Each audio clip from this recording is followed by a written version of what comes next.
Who's going to harm you if you're eager to do good? But even if you should suffer for what is right, you are blessed. Do not fear their threats. Do not be frightened, but in your hearts reverence Christ as Lord. 1 Peter 3, 13 and 15. You know, the early Christians went through a lot of persecution. In fact, all the disciples except the Apostle John died for their faith. Peter says here that he's writing to Christians who might well face death. They might be killed for their boldness. At that time, Christians were being hunted down and persecuted and put to death. To be bold and speaking what the living God has said we should speak and be faithful to His call, even unto death, that's the consequence. Whether our courage to do what is right puts us in a life-threatening situation or just makes us a little bit uncomfortable, we have in this verse a key to finding such courage: reverence for Christ as Lord.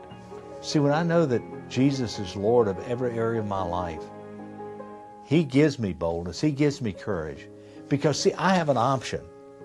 And if you know Christ, you have an option. I don't have to live, I can die. In the day when Romania was still under communism, the government persecuted Christians. I stood in a local official's office with my friend Peter Gulescu. He had been jailed before. They'd threatened to kill him. They'd beaten him. There was more threats that came his way. The communists wanted to get rid of him. Yet in that office, when he was warned against preaching, he pounded on the desk and said, "We will obey God." That taught me so much. I was ready to go. I wanted to go home. I wanted to see my family. But when I knew who was representing me, I had no choice but to preach.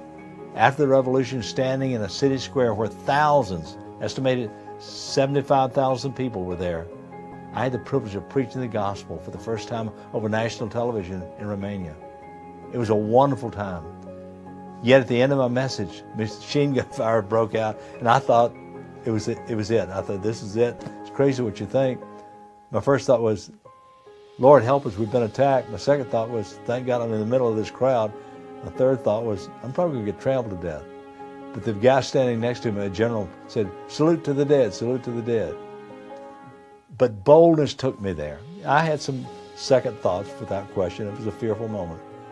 But God gave me strength, and I'm thankful for that experience. See, when Jesus is Lord of our lives, we're accountable to Him. He's the one that we're representing, and that's how we want to live.